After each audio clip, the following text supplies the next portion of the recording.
क्या आपने कभी सोचा कि हलाल कमाई सिर्फ एक आमदनी नहीं बल्कि जन्नत का रास्ता है?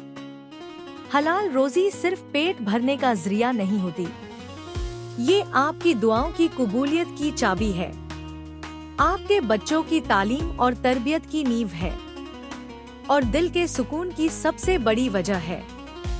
रसूलुल्लाह सल्लल्लाहु अलैहि वसल्लम ने फरमाया, जो शख्स हलाल कमाई करता है उस पर जन्नत वाजिब हो जाती है। हदीस। तो चाहे काम छोटा हो या बड़ा, बस कमाई हलाल होनी चाहिए, क्योंकि हलाल रोटी में ही बरकत है और वहीं अल्लाह की रजा। अगर आप भी हलाल कमाई को अहमियत देते हैं तो कमेंट करें या अल्लाह।